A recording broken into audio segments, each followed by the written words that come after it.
Good morning, everyone. I'm indeed honored and privileged to be sharing in this way again on this Sunday, and particularly so the 99th anniversary of our Sunday school. Just to know that the Sunday school is 1 year older than the church. So if the Sunday school is celebrating 99 years, it means that the church is celebrating. And in 2020, the church will be celebrating. Right, we have a lot of big things for the church at that time. One of the things I'm hoping that our building renovation will be finished by that time, so we can renovate it, we can dedicate it during that year. Let's work towards that. Allow me, and I really want to thank the team that has been leading so far. They make a really good team. Participated. This is real Sunday school. So they have adopted me today as the senior youth among them to do the sermon this morning.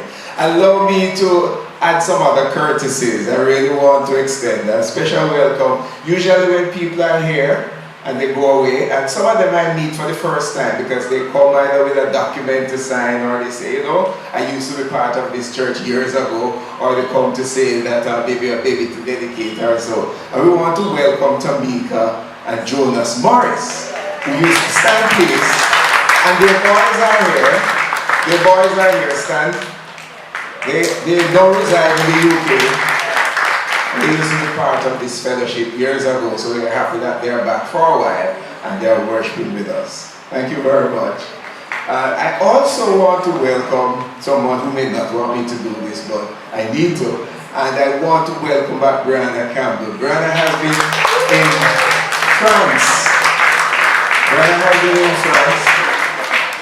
She's one of about 3 students from her group at the University of the West Indies who were selected to do a particular program in France. We're part of France, and she'll be traveling, and the next part of the program is in Martinique in the Caribbean for another year, and then she comes back here, I think, and then you end up in France for another part. But it's a very involved program of international exposure and language training in French, and we really want to commend be recognized by the university for our opportunity to do this program. Good, so the other persons were recognized earlier. Trevante McAlpine, we welcome you all. Trevante was already as well. I think I've covered everybody now? Yes. There's a house song.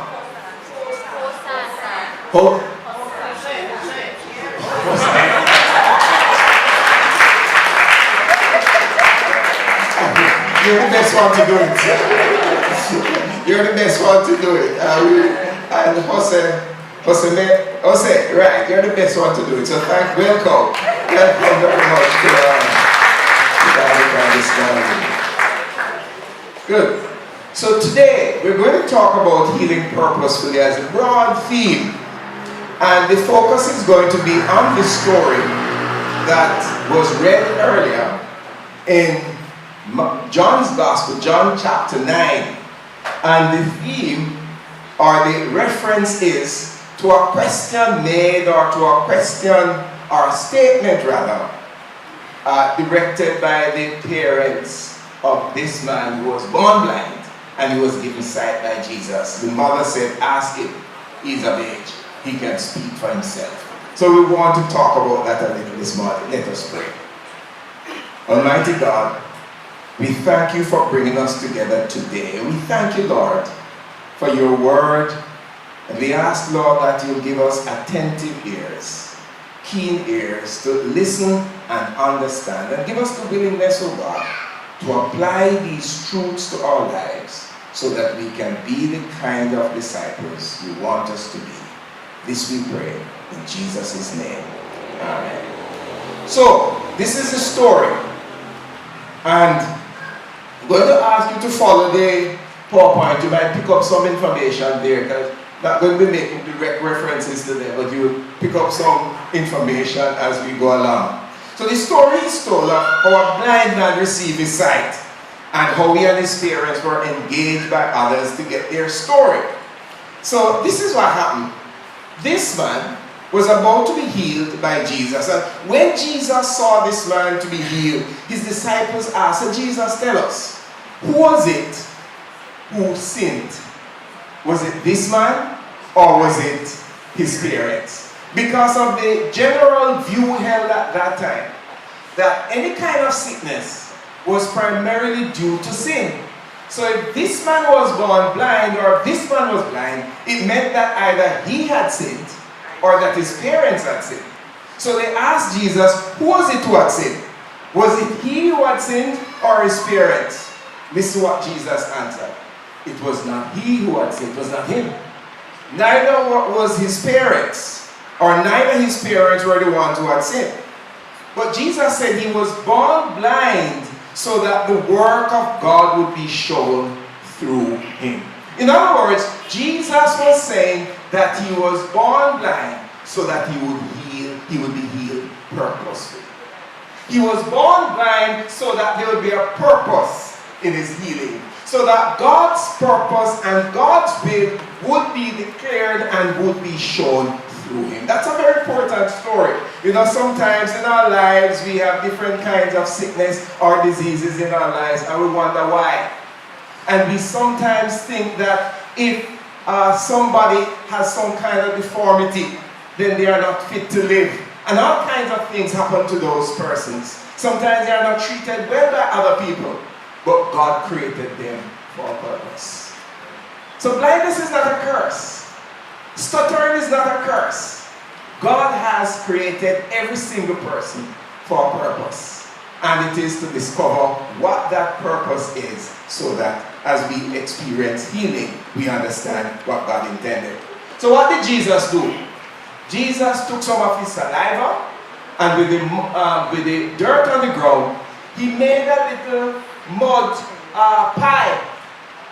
Now, I guess that was the available liquid at the time. So Jesus made a little mud pie and he put it on the man's eye.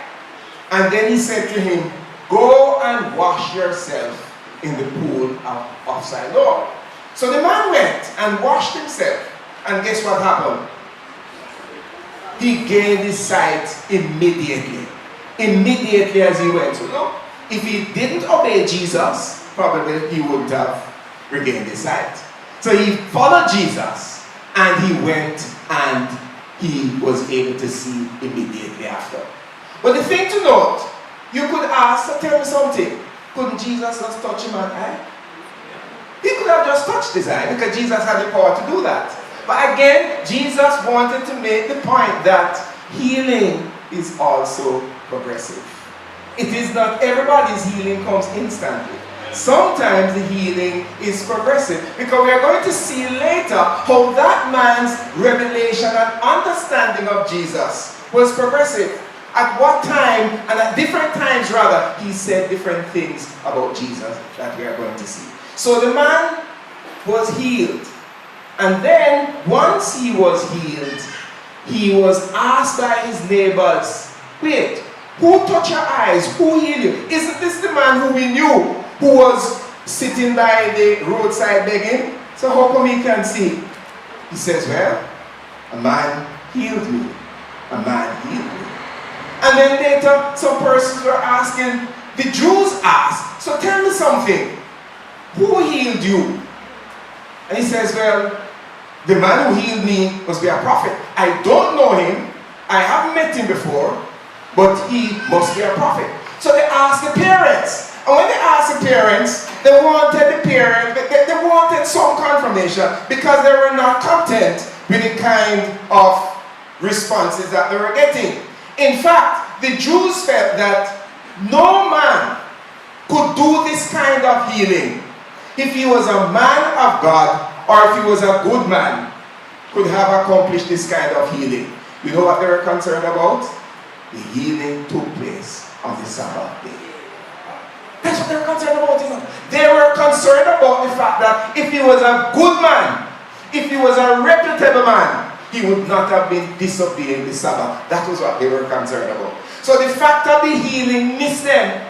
The fact of the man gaining his sight completely missed them. So they did not understand and see the message that even John was trying to convey. They were still in darkness. You can judge who was blind, whether the man who gained his sight or these Jewish people.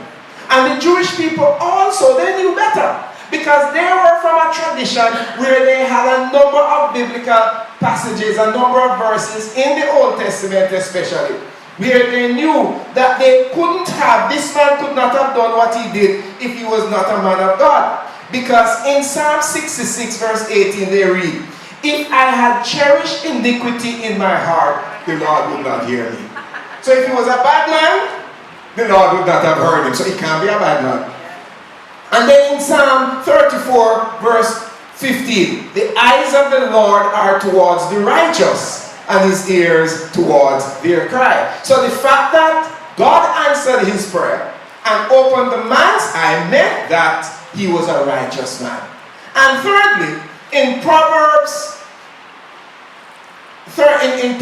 15 verse 39, the Lord is far from the wicked, but he hears the prayers of the righteous. Beat that. They couldn't contend with that at all. There's no way that they could have challenged that. So they were confused on the one hand, that here was a man who was born blind, and the man, they say, had healed him, was not obeying, or was not a good man as far as they were concerned, because he was not conforming to Moses' teachings by obeying the Sabbath.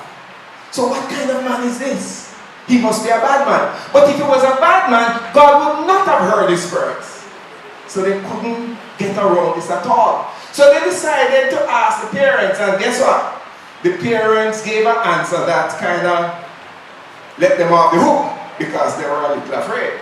Tell you why they were afraid. The parents say, you know something? They asked if this was their son. The parent says, yes, this is our son. And he was born blind.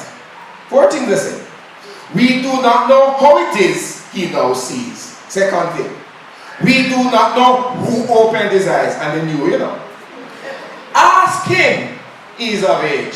So it's 4 things they said. This is our son, yes, he's our son, and he was born blind. Now if the parents said, can you get beyond that? They would not be falsifying the information. That's the great evidence you need. The parents confirm this.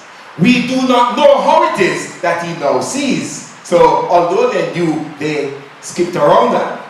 We do not know who opened his eyes, and they were hearing that it was a man, and then it was a prophet. We don't know who did it.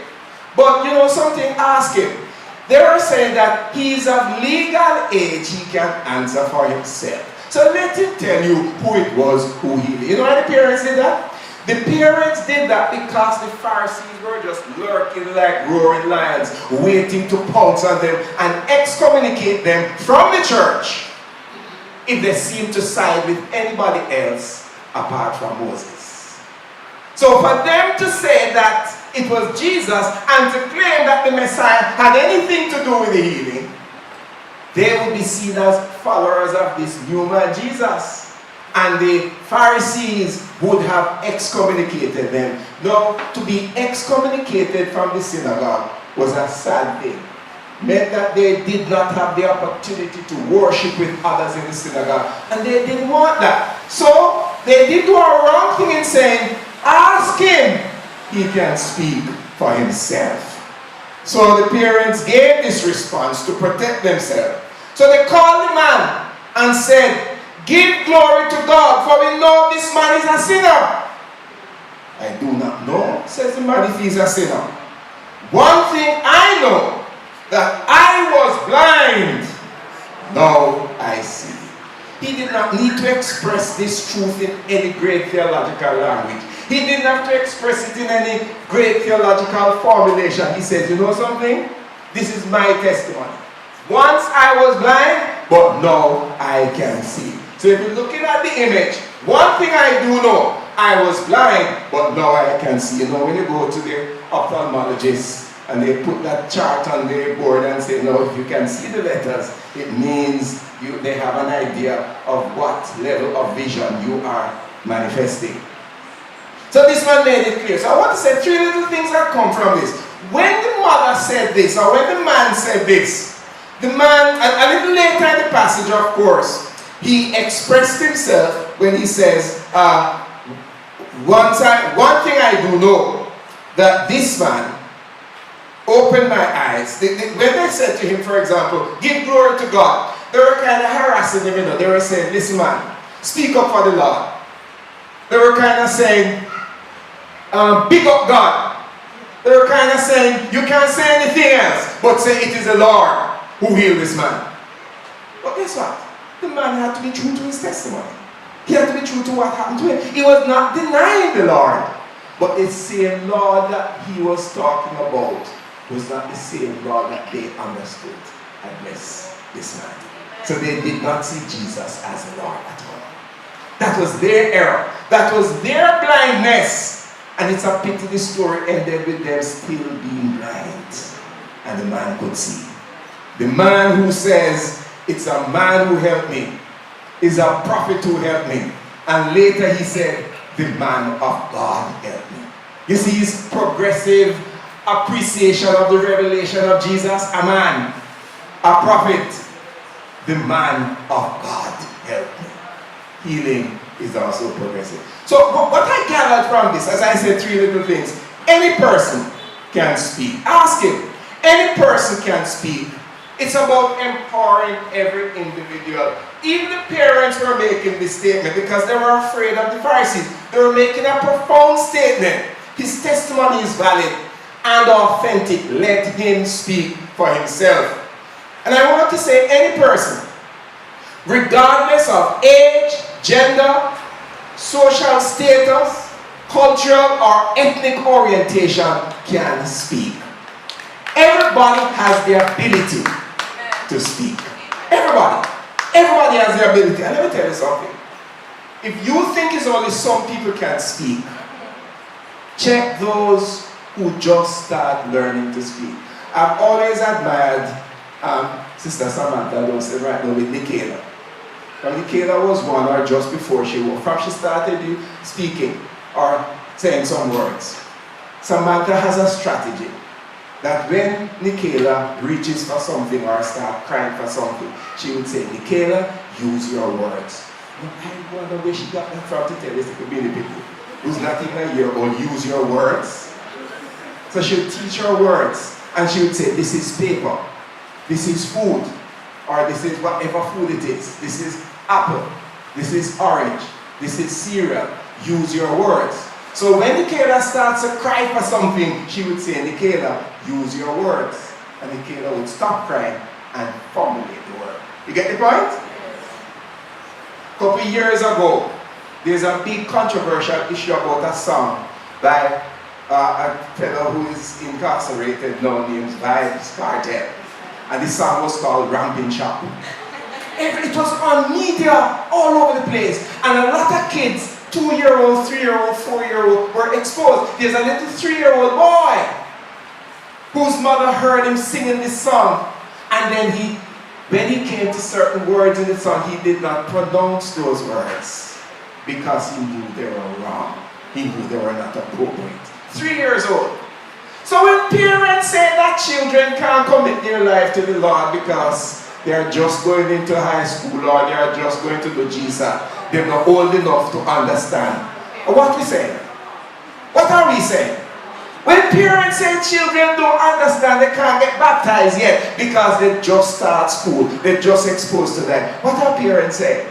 If children at that age can make those kinds of decisions, they can speak, they know. God bless. I say every day I pray for those little children who live in communities where they are bombarded every night and sometimes every week by these sound systems, and some of the lyrics from the songs, these sound systems, bombard the ears of these little children and nobody take them away. What do you expect? They're going to repeat what they hear. How are we going to change that? How we change that is by bombarding them with positive lyrics. Bombarding them with positive images. Bombarding them with what is helpful and wholesome, so that they not only hear these dirty things, but they also hear good things, because they can speak. And since they can speak, you want them to speak what is wholesome, what is healthy, and what is liberating for their lives. So my friends, my brothers and sisters, everyone has the ability. And you know, some children do not speak, or some people do not speak because they fear being contradicted. Some people do not speak because they fear being criticized or condemned. Some do not speak because they fear hearing others say, "Shut up." A child must be seen and not heard. And so sometimes the children get a little timid. Those who are afraid need to be empowered, and they need to be given a voice so that they can speak. And if you give them what to say, they will speak what to say, and they will reflect it in a wholesome and positive way. Sometimes children do not speak because parents do all the speaking for them. You start to ask a child a question and the parents begin to answer. You ask the child a question and the parent begin to say what it is that the child did, or why the child can't come to school, or why the child can't come to church. The parents begin to speak. Even when they are adults, sometimes the parents are still speaking for the children. I say to you, let your children speak. Give them the words. Don't be afraid. If you give them the words, they will use those words. Parents who are timid and anxious and will always speak for those children are those parents who do not give their children the right words. When you give them the right words, you don't have to be hovering over them. Wherever they are, they will speak the words, because those are the positive words you have implanted in their minds, in their hearts. Therefore, you have to give attention to what children listen to. Statistics show that children listen to a lot of music. Young people listen to a lot of music. When you are not watching or listening and they download some music and some lyrics from those music, they bombard their minds. A lot of the current pop, hip-hop, reggae music, dancehall music is loaded with violent content. Is loaded with sexual explicit content. Is loaded with content which degrades women, which puts down women. That is why in our society we find men that cannot treat women properly. They're bullish and rough.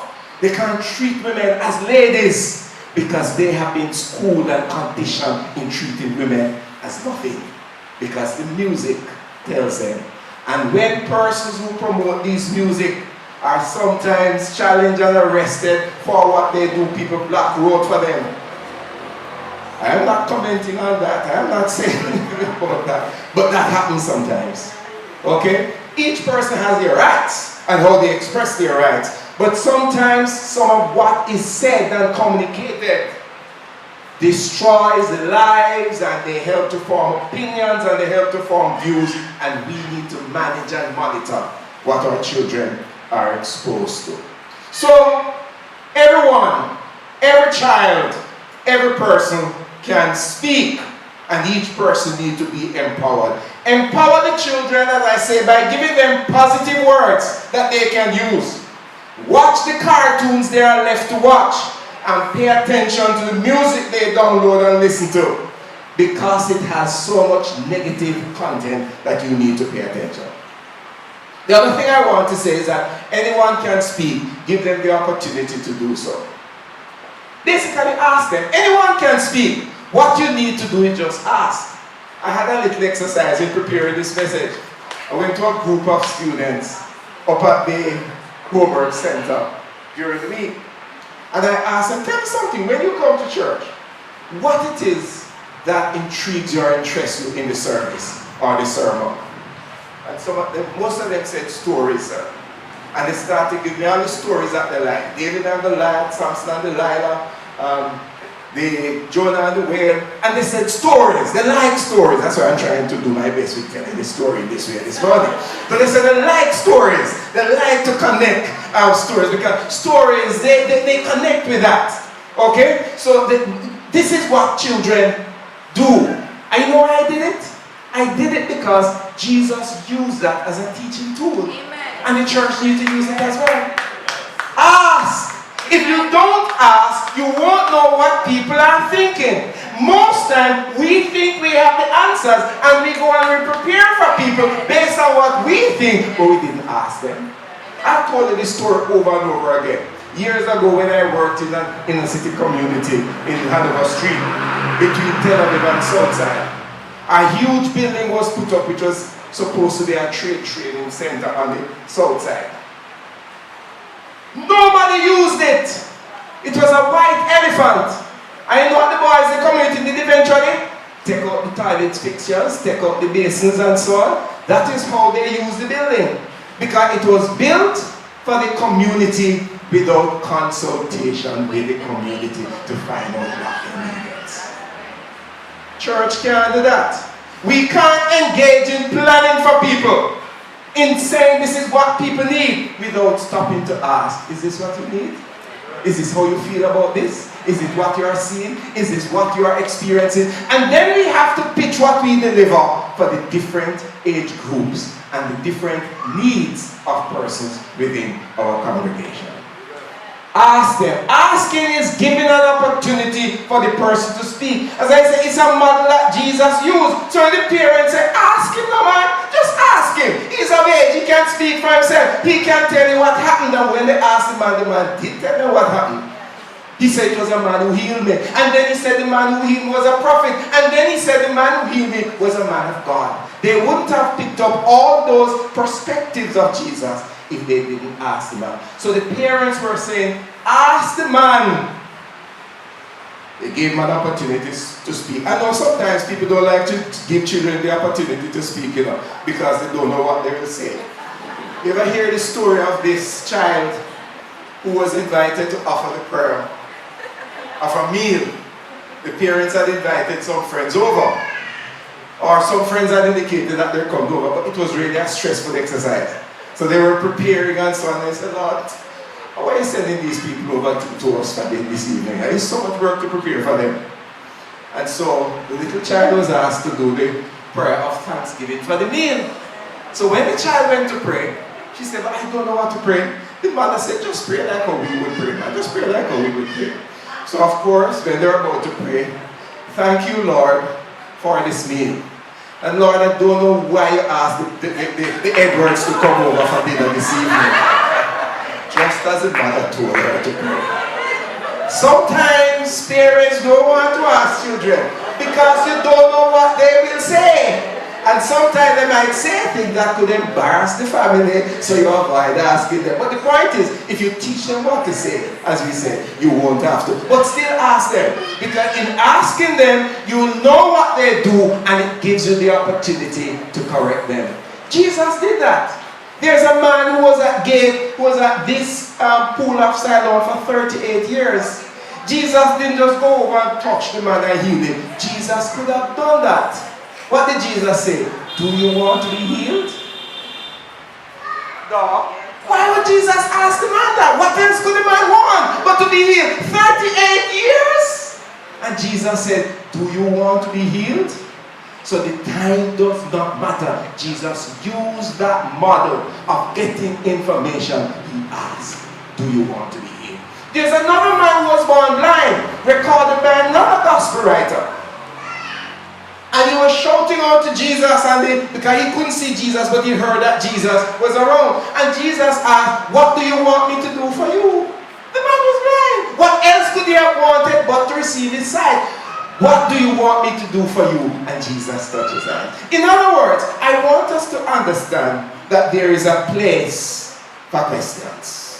There's a place for questions. When you use questions, it gives people the opportunity to express themselves. What do you want? What is your perspective? Jesus asked. And then there's another person. It is not only Jesus who asked, but Jesus, when people ask Jesus question, it gave Jesus the opportunity to answer and to respond to some serious issues.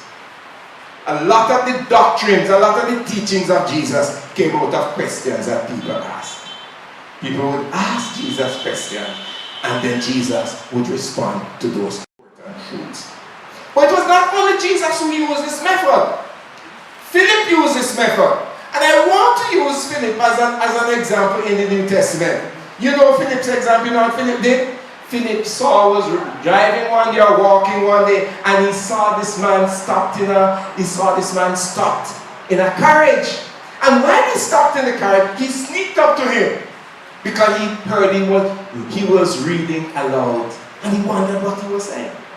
And so he went up to him and he asked him, "Do you understand what you are reading? Do you understand what you are reading?"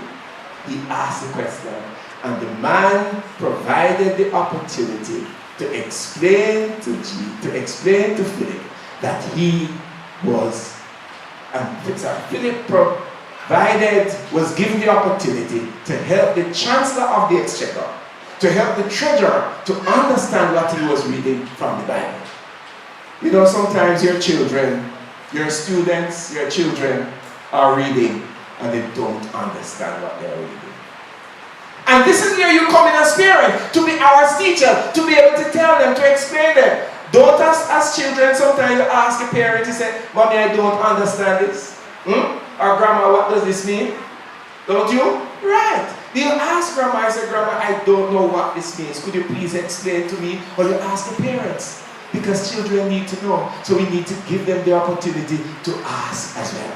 And in asking, they will learn. A lot of children don't have this. Because when they start to ask, sometimes the parents do what they call calm them down, or tell them to keep quiet, or shut up. How can you learn if you hear this constantly? We need to give them the opportunity to answer.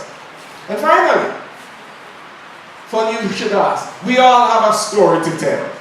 Since anyone can ask, let him tell his story. Let him tell his story. Ask him. He can speak for himself. So let him tell his story. Okay? Anyone can ask. Everyone has a voice. Anyone can ask. Just give them the question or just ask them the question. They can ask and they can learn from the asking process. But anyone can ask too. And since anyone can speak, let him tell his story. This is what they were saying of this man. The man told his story about Christ. He made it very clear. "One thing I know, though I was blind, now I can see." And this is the man who made it possible. I'm not making up this story. I am telling the truth. He was not afraid to tell the truth. Neither was he intimidated. He had no fear of what the Jews would do to him. Because he was speaking the truth.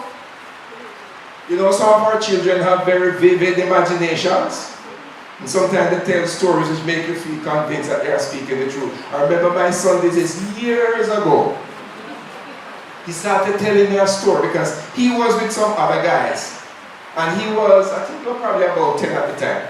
And they were talking about different things that they did. They were talking about they get on racing bike and they all kind of something. And then when I went to pick him up at school, I said, "Mr. Edwards, it's true that Raymond has a racer bike?"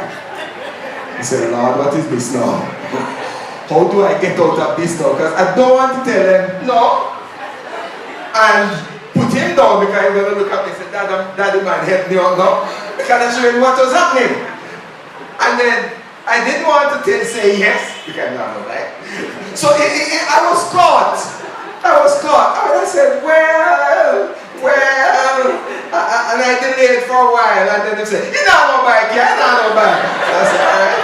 I left that, and when I went home, I explained to him, I said, "Son, I know sometimes children tell stories because they want to be included.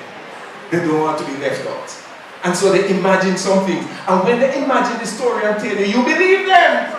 But this man was not imagining any story. The story he was telling was true. Because everybody knew him and everybody saw that he was blind. But no, he had vision. He could see. Sometimes you may have to listen carefully to the stories you hear because they are very convincing. And sometimes the stories are given for different reasons. You have to watch them. But his knowledge of Jesus, as we say, progressed. Jesus was a man. Jesus was a prophet. Jesus was a man from God. Parents, teachers, and guardians, ask your children daily about their experiences with Jesus. Let me say that again. Parents, teachers, and guardians. Ask your children daily about their experiences with Jesus. Ask, what did Jesus do for them today? What would you like Jesus to do for you today? How did Jesus help you to be kind or compassionate to others during the week? For this man, he showed his eyes. He said, look, they were blind, but now they can see. You need to be able to practice that little exercise that teachers still use. Do teachers still use it? Show and tell. They still use it? Show and tell. You show something and you tell a story, right? You do it? Show and tell. You need to ask them to show you something each week and tell a story about it. What my wife asks me every day, what made you smile today? At the end of the day, that's our exercise. What made you smile today? What was the exercise? What was the experience that made you smile? You have to look back on the day and see what was the experience. Sometimes it's one, sometimes it's two, sometimes it's three. But ask your children, what did you do today to show kindness or compassion or helpfulness? By letting them think about this, they begin to expect that this is going to be asked, and they begin to carry through the action during the day so that when they are asked, they have already answered. Is what I'm saying? They will have a story to tell. That's how you help them to create stories, because you expect it. So when you meet them at the end of the day, you ask, what did you do today that was kind? What did you do today that was compassion? Show me something that confirms that. So, what about you? What has changed you since Jesus came into your heart? What it is that is different in your life since Jesus came into your heart? Since Jesus touched you? Since Jesus made you whole?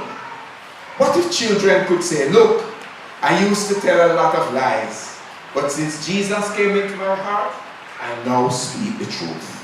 Look, I used to fight my brother, but since Jesus came into my heart, I no longer fight. I find a way to resolve our difference. I used to bully other children at school, and especially the little boy who stutters. But I don't do that anymore. I try to help him or write for him. Look, I used to steal my sister's money, but I don't do that anymore.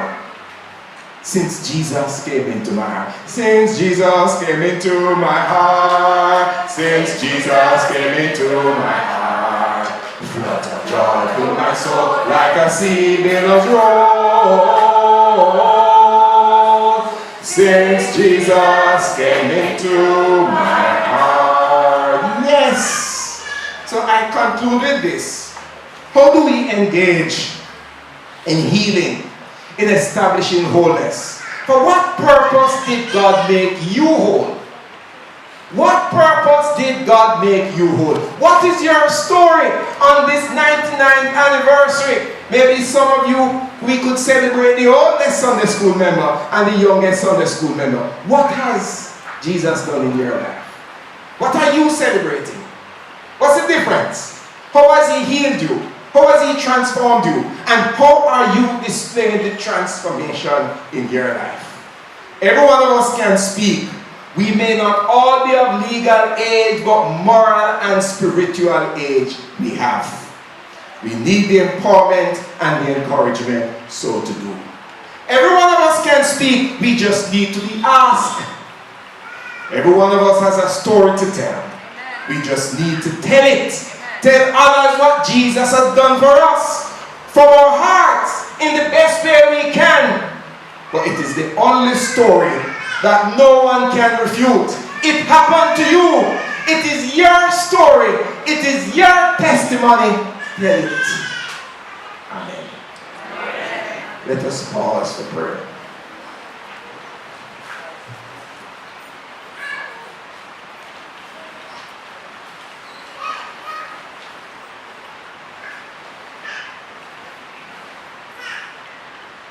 Lord,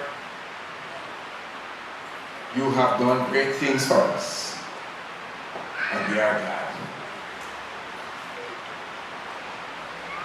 Lord, you continue to speak to our lives, to speak into our lives, to speak for us, and to allow us to speak about you and what you have done for us. And we thank you, O Lord. Some of us, Lord, have not been speaking for you because we are afraid.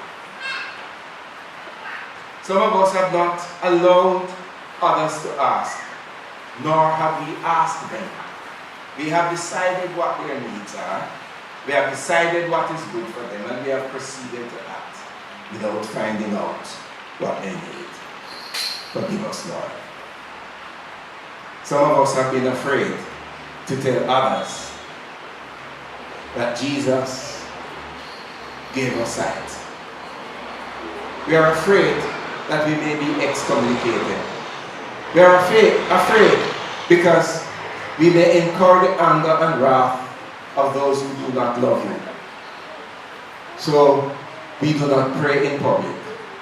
Whether at a restaurant or anywhere else, we don't want anybody to see us praying because we don't want them to know that we keep in company with Jesus.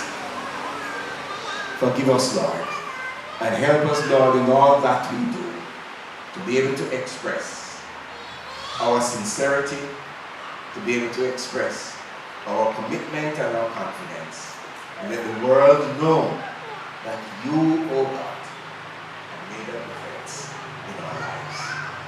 Hear us as we pray, Lord. Pray this in Jesus' name. Amen. Let us stand as we sing the hymn of response. Will you come and follow me if I don't call your name? Will you go where you don't know and never be the same? Will you let my love be shown? Will you let my love be known? Will you let my life be grown in you and you in me? Let us stand.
God is speaking to you about making a commitment of your life to the Lord, and you haven't done so before. Remember, anyone can speak. You don't have to be any age. If God has spoken to you in your own way, you want Jesus to come into your life, and you want that to happen today, Lord, I invite you to come and stand here with me.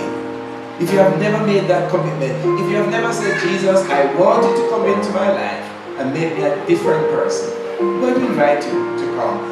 And if you have done so, but you are not walking with the Lord as you ought, we invite you to come as we sing the last two verses. When you love the you hide, if I recall your name.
Thank you, Lord. Thank you, Lord, that you are the author of our lives. And in you we live and move and have our being. Life has no purpose, no meaning without you.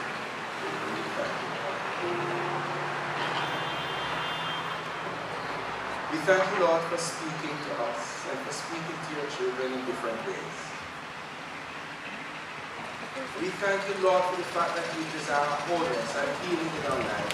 And when we are healed, when we are made whole, that we become vehicles of healing and wholeness to the lives of others. By telling our story, by being passionate and excited about our story, by letting others know, yes, Jesus has made a difference. Lord, we pray that you let your spirit come down upon this congregation. You let your spirit flow in the hearts of everyone and give them the passion that was present on the day of Pentecost, that everyone can speak in a language that is understood by everyone. And everyone can speak in the language that you give them, because Lord, you have given each of us a language that we can speak. Lord, may we not hold our peace, but be passionate about what we say. Be passionate about who we speak about. Be passionate about telling everybody that you are good, that you are great, that you do marvelous and wonderful things in our lives. God, please, we beg you in the name of Jesus. Let each of us leave here with that resolve, that we are going to continue to speak passionately, to speak with excitement, to speak with sincerity, to speak with authority, that you make a difference in our lives. Our co-workers will see it. Our children will see it. Our spouses will see it. Our significant others will see it. Those in our lives, those we teach, and those we learn from will see in our lives that we will got to be right. But we no longer deal with blindness. Blindness is behind us. We now see that the light of the world is Jesus. Lord, with this congregation, with this spirit, help us to understand understand what is primary and what is important and what is significant to you, oh God. Help us to get that grip of what you demand of us as disciples, of what you want to see us display in a corrupt and decaying world. In a world where you want us to stand for truth, to stand for justice, to stand for principles, not to fall into complacency. Help us with that. Thank you, God. Those who stand, indicating that you can make a difference and we want you to make a difference. We pray, Lord, that each person will make that result back in their hearts. Lord, we ask this in Jesus' name.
It's not wrong there.